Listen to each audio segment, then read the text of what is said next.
All right, so have you ever seen a need and thought, you know what, somebody else will handle that? But what if God was calling you to be the answer? Well, Titus chapter 3 verse 14 says, "Our people must learn to do good by meeting the urgent needs of others. Then they will not be unproductive."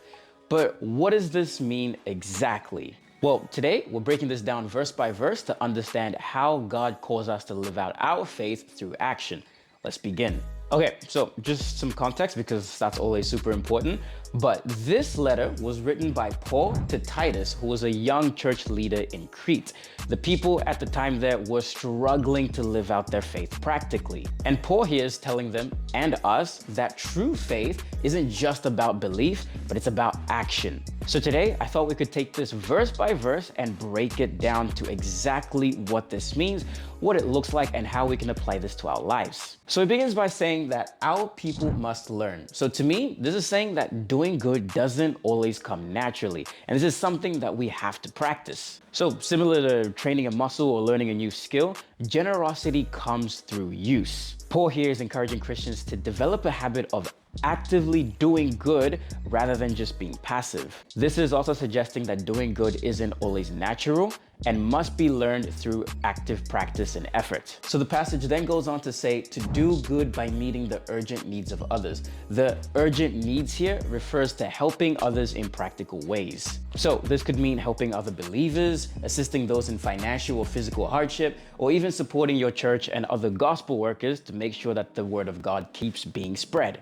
Doing good here isn't just a vague idea, but it's specifically about responding to very real and pressing needs. Think about someone struggling financially, or a neighbor in crisis, or a church member that could be in distress. And then it goes on to say, then they will not be unproductive. A tree that doesn't bear fruit is lifeless. In James chapter 2 verse 17, it says that faith by itself isn't enough. Unless it produces good deeds, it is dead and useless.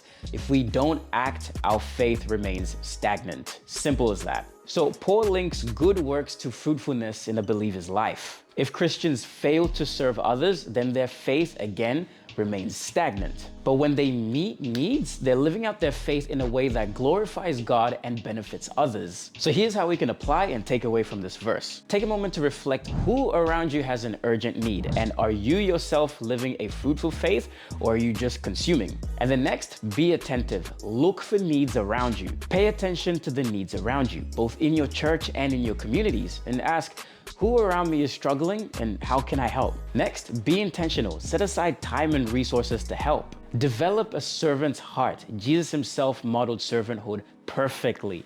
Mark chapter 10 verse 45 says, "For even the Son of Man came not to be served, but to serve others and to give his life as a ransom for many." Helping others should come from a place of love and not obligation. Pray for a heart that genuinely cares for others. And then next, balance generosity with wisdom. Meeting urgent needs doesn't mean enabling irresponsibility. Proverbs chapter 3 verses 27 says to help when it's within your power to do so, meaning that we should give wisely and prayerfully. So here's the call to action. I challenge you to find one urgent need and take action. Drop a comment below if you already have an idea. And if this video helped you in any way, share it with someone that might need this reminder as well. You guys take care, bless you, and I'll see you soon.